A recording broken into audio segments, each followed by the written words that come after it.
Halo pemirsa, kembali lagi di One News Sore akhir pekan. Hari ini, One News Sore akhir pekan akan merangkum informasi mengenai penerimaan bea cukai Amerika Serikat melonjak pada bulan Juni lalu hingga mencapai 113 miliar US dollar atau setara 1.830 triliun rupiah, rekor tertinggi dalam satu tahun fiskal. Kondisi ini seiring dengan kebijakan Presiden Amerika Serikat Donald Trump yang menaikkan tarif impor. Informasi lainnya pemirsa, Kepala Intelijen Militer Ukraina, Kirilo Budanov mengatakan Korea Utara menyuplai sekitar 40% dari total amunisi yang digunakan Rusia dalam perang dengan Ukraina. Ia juga mengakui kehebatan amunisi yang disuplai oleh Korea Utara untuk Rusia. Pemirsa, inilah One News Sore akhir pekan selengkapnya.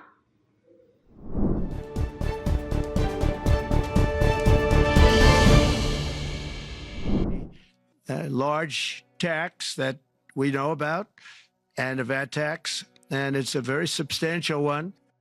He had no intention, in my opinion, of... Penerimaan bea cukai Amerika Serikat melonjak pada bulan Juni lalu hingga mencapai 113 miliar US dollar atau setara 1.830 triliun rupiah, rekor tertinggi dalam satu tahun fiskal.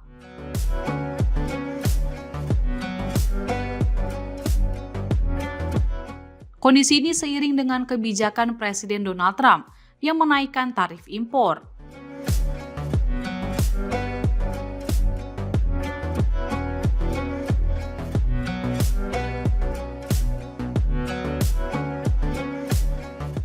Dilansir dari Reuters, Departemen Keuangan melaporkan kondisi ini membuat negara ekonomi terbesar di dunia itu menghasilkan surplus anggaran yang mengejutkan hingga mencapai 27 miliar US dollar pada bulan tersebut.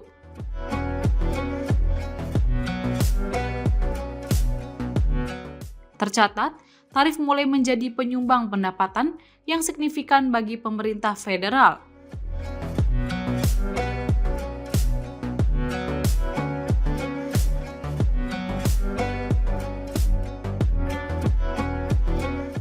Bea masuk pada bulan Juni mencapai rekor baru, meningkat 4 kali lipat, menjadi 27,2 miliar US dollar secara bruto dan 26,6 miliar US dollar secara neto setelah pengembalian dana.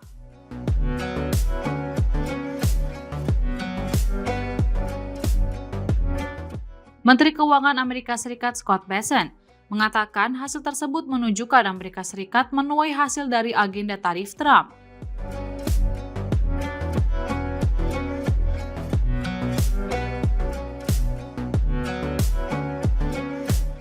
Dalam kurun waktu 4 bulan, tarif sebagai bagian dari pendapatan federal telah meningkat lebih dari 2 kali lipat menjadi sekitar 5% dari sekitar 2% sebelumnya.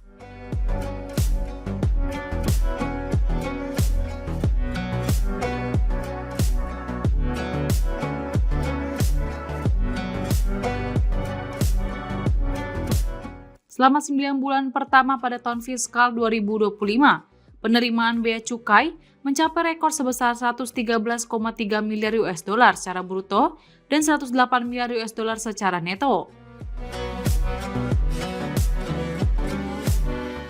Bahkan bisa hampir 2 kali lipat dari penerimaan tahun sebelumnya.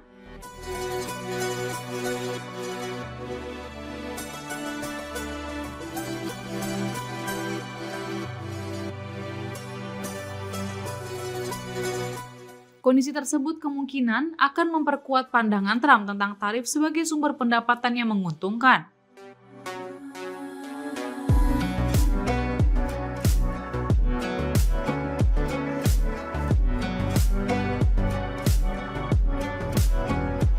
Sekaligus alat untuk menegakkan kebijakan luar negeri non-perdagangan.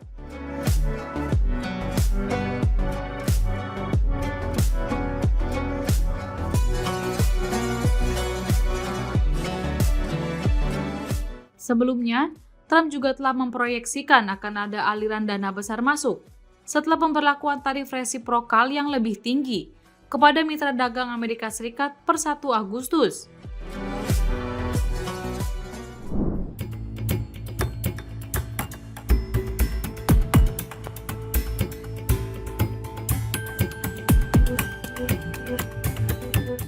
Kepala Intelijen Militer Ukraina, Kirilo Budanov, menyatakan bahwa Korea Utara menyuplai hingga 40% dari total amunisi yang digunakan Rusia untuk menyerang Ukraina.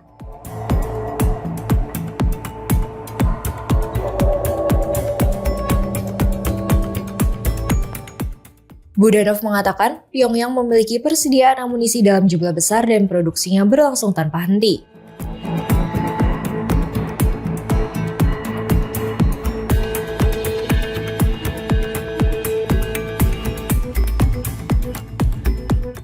Ia menjelaskan bahwa dukungan Korea Utara tak terbatas pada amunisi, tetapi juga meliputi rudal balistik dan sistem artileri.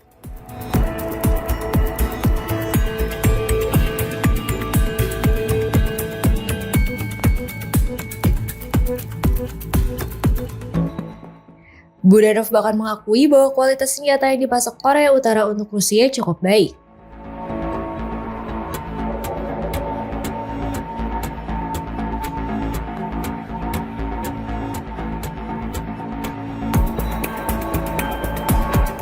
Ia menambahkan sekitar 60% kerugian di unit intelijen Ukraina dalam 3 bulan terakhir disebabkan oleh artileri yang menggunakan persenjataan buatan Korea Utara.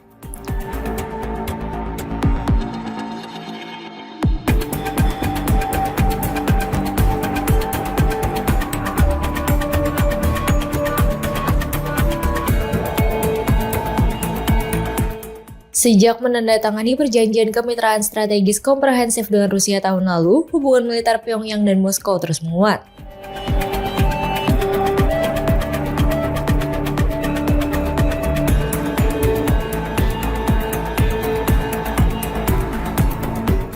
Intelijen Ukraina dan Barat menilai bahwa suplai senjata dari Korea Utara turut memperpanjang konflik di Ukraina.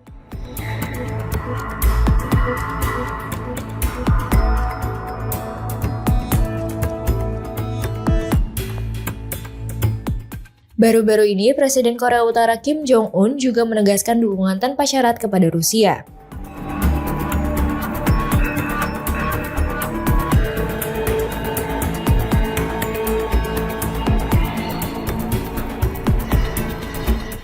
Dalam pertemuan dengan Menteri Luar Negeri Rusia, Sergei Lavrov, Kim menyatakan negaranya berada di belakang.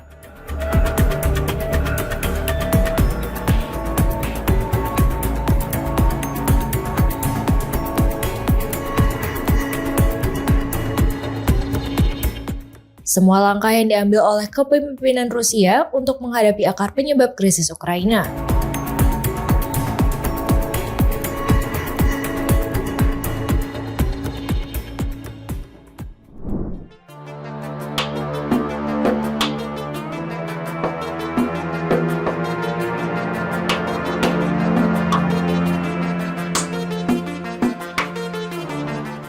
Rusia menggempur Ukraina dengan ratusan pesawat tak berawak dan puluhan rudal pada Sabtu 12 Juli 2025 dalam serangan besar keempat sepanjang bulan ini.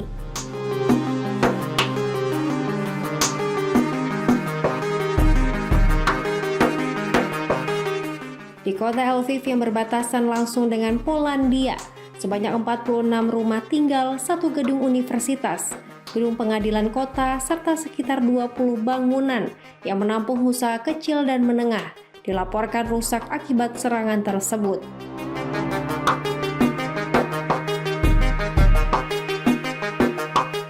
Layanan Darurat Negara Ukraina merilis sebuah video yang memperlihatkan petugas pemadam kebakaran sedang memadamkan api di berbagai titik di kota itu.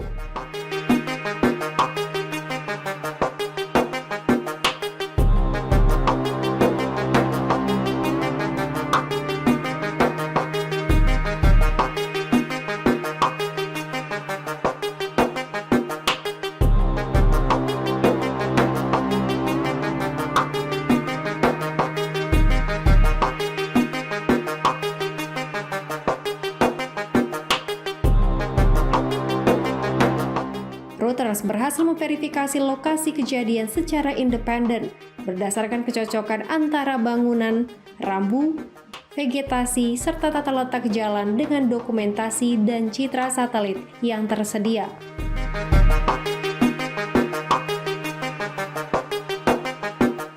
Verifikasi ini juga diperkuat oleh rekaman video milik Reuters yang diambil langsung dari lokasi kejadian.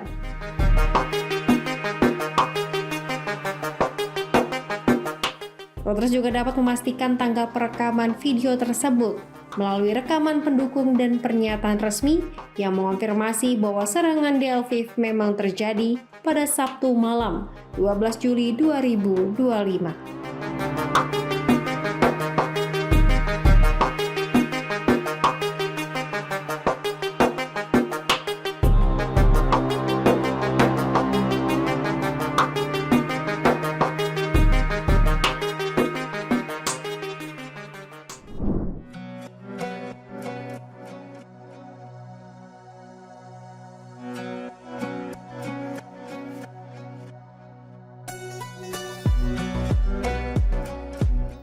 Polemik mengenai kehasilan ijazah Presiden ke-7 RI Joko Widodo atau Jokowi masih tak kunjung usai, kini memasuki babak baru.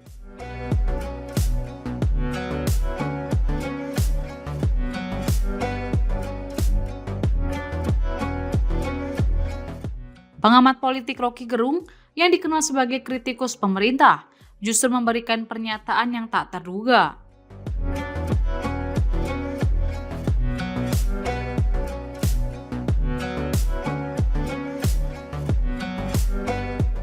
Dalam sebuah siniar di kanal YouTube Henry Satrio Official, Rocky dengan tegas menyatakan bahwa ijazah Jokowi adalah asli, namun pemiliknya yang palsu.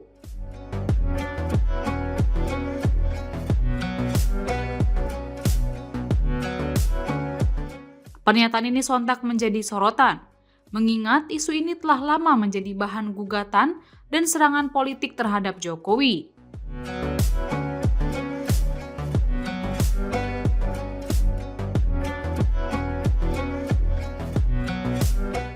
Lalu Henry Satrio atau Hensat menanyakan apakah isu ijazah ini sengaja dibina oleh Jokowi atau murni tudingan dari Roy Suryo CS.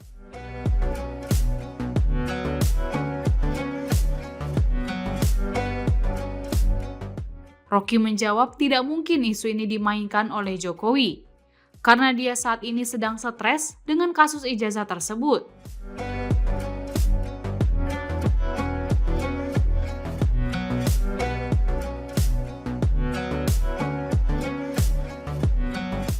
Ketika Hensat menyinggung tudingan bahwa ijazah Jokowi dicetak di Pasar Pramuka, Rocky mengakui hal itu agak kelewatan.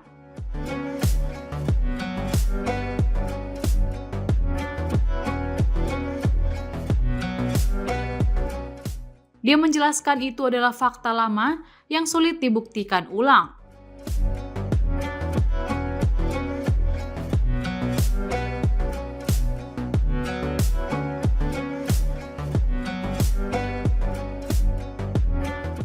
Rocky menyebut jika tudingan ijazah itu dicetak di Pasar Pramuka dibantah, maka proses pembuktian akan kembali dari awal.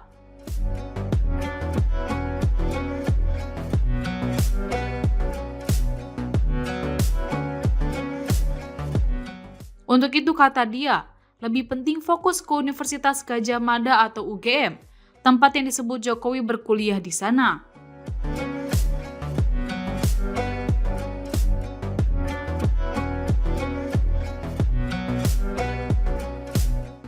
Rocky juga memperingatkan bahwa sensasi terkait ijazah Jokowi bisa melebar dan bahkan menyeret pihak lain.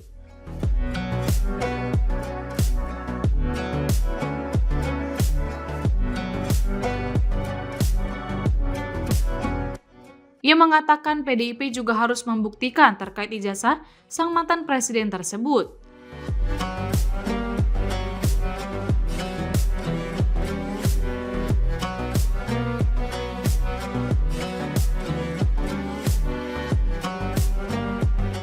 Sebelumnya, Rocky mengatakan bahwa banyak publik yang menunggu kejujuran Jokowi soal kasus ijazah palsu. Terlebih ia pernah menjadi kepala negara. Mereka yang menunggu salah satunya adalah Presiden Prabowo Subianto.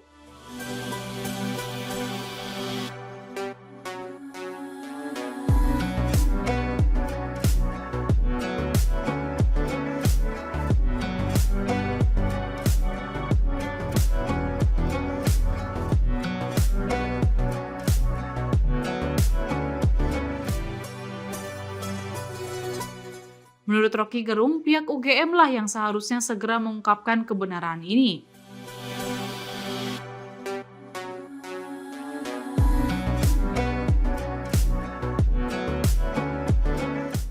Apalagi menyangkut marwah pendidikan dan masa depan pelajar-pelajar di Indonesia.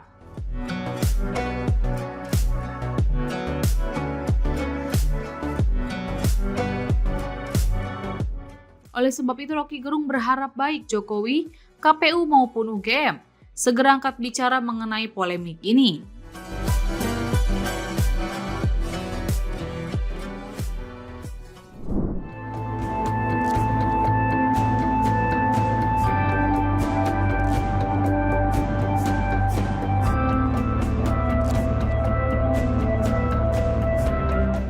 Sebuah insiden kebocoran data besar mengguncang Israel setelah kelompok peretas mengungkap informasi pribadi ribuan individu yang terafiliasi dengan unit militer dan intelijen paling elit negara tersebut.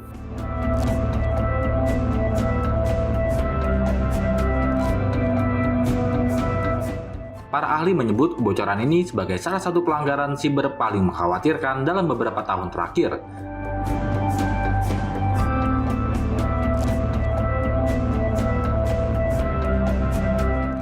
Mengutip dari Al-Mayadin, data yang bocor mencakup nama, nomor telepon, alamat email, dan bahkan alamat rumah para mantan perwira intelijen, operator drone, teknisi hingga pakar siber dari unit 8200 dan unit 81. Di mana unit 8200 dan unit 81 merupakan dua unit elit yang terkenal sebagai otak operasi siber dan intelijen Israel.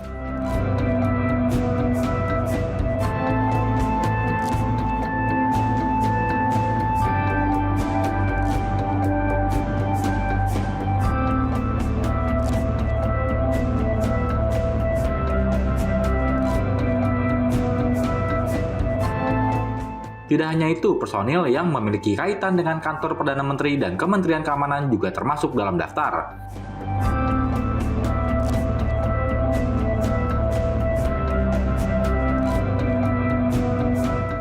Menurut media Israel Haaretz, pelanggaran tersebut bermula dari platform rekrutmen Jobinfo yang digunakan oleh banyak veteran militer untuk mencari pekerjaan di sektor swasta.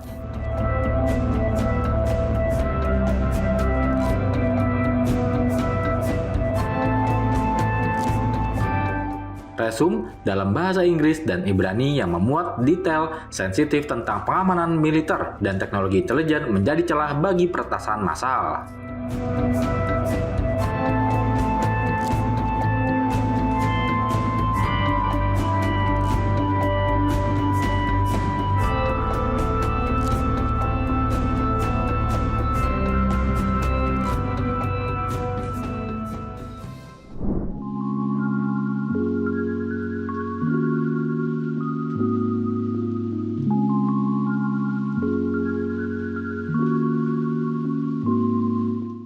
Pelatih tim voli Red Sparks asal Korea Selatan, Ko Hee-jin, menjadi pusat perhatian saat menghadiri resepsi ngunduh mantu.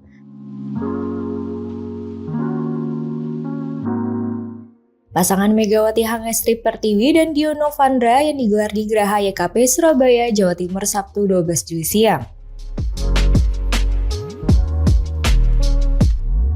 Kehadiran Ko Hee-jin langsung menarik perhatian para tamu undangan, khususnya ibu-ibu.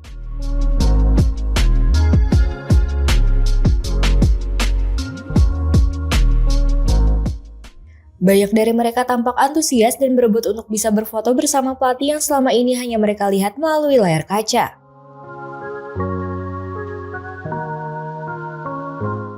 Megawati Hangestri Pertiwi merupakan mantan anak asuh Ko Hee-jin saat membela Red Sparks di Liga Voli Korea Selatan.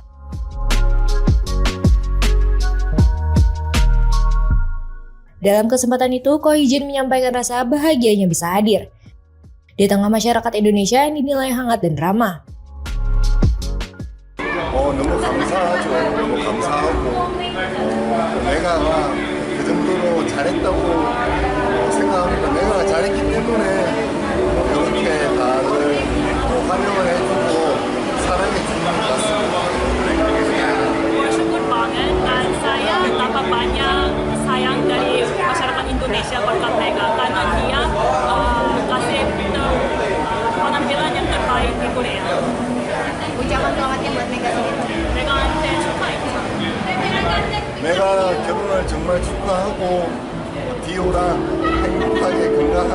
살면 좋겠다. Mereka selamat menikah ya sama Dio, harus selalu sehat dan menikmati kehidupannya. Para tamu undangan mengaku senang bisa bertemu langsung dan berfoto dengan pelatih murah senyum tersebut.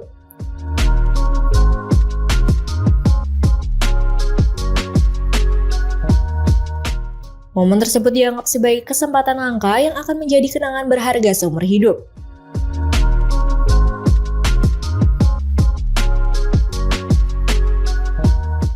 Acara resepsi turut dihadiri keluarga besar Dio dan para kerabat yang datang dari berbagai daerah khususnya dari Surabaya.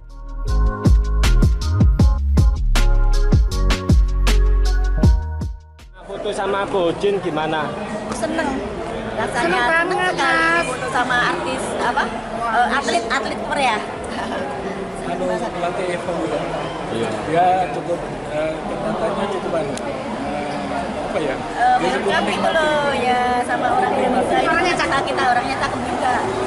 Lama. Nanti rencananya fotonya diapakan, Bu? Foto buat kenang-kenangan atau dipasang di koran? Ya di apa ya? Koleksi pribadi lah. Nanti masukin apa gitu. Jadi kita nggak mungkin ya bisa foto kayak gini. Mumpung, Bu ya? Ya, Kesempatan lah, Mas. orangnya juga seneng banget sih kayak. Kita kan tetangganya Mas Dio. Dari sini ketemu, mereka sering ketemu, Mas. Oh, gitu. Dari ini tadi, nah ini pelatihnya Pak.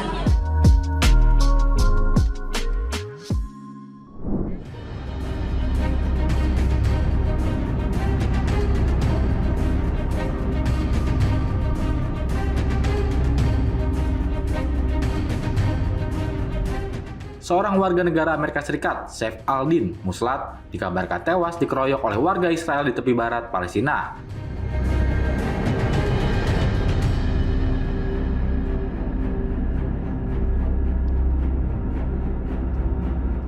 Pihak Gedung Putih lewat Departemen Luar Negeri Amerika Serikat mengonfirmasi laporan kematian seorang warganya. Ia dipukuli hingga tewas oleh pemukim Israel di kota Sinjil, utara Ramallah pada Jumat 11 Juli 2025.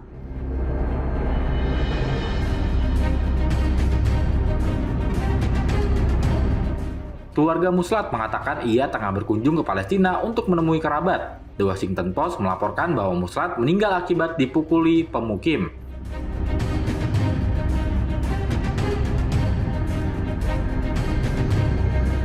Seorang juru bicara Departemen Luar Negeri Amerika Serikat mengatakan kepada Reuters bahwa pihaknya mengetahui laporan kematian tersebut. Namun pejabat itu menolak berkomentar lebih jauh dan pilih bungkam demi menghormati privasi keluarga korban.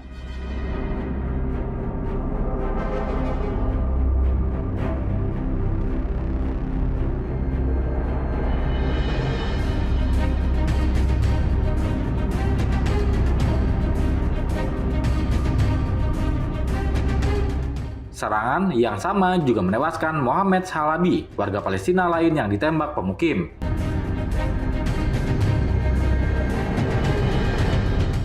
Insiden ini memicu kecaman luas dan sorotan pada meningkatnya kekerasan pemukim di tepi barat.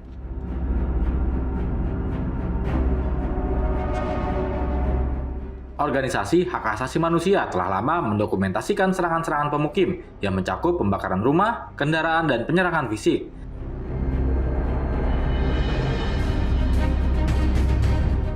Serangan-serangan itu sering mendapat perlindungan atau pengawalan militer Israel.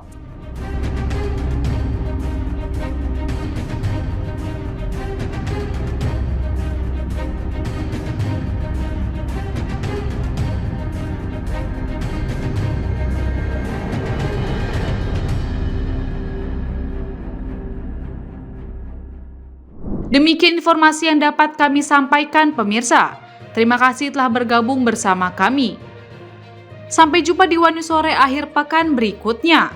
Setiap pukul 7 malam, hanya di kanal YouTube TV One Newscom.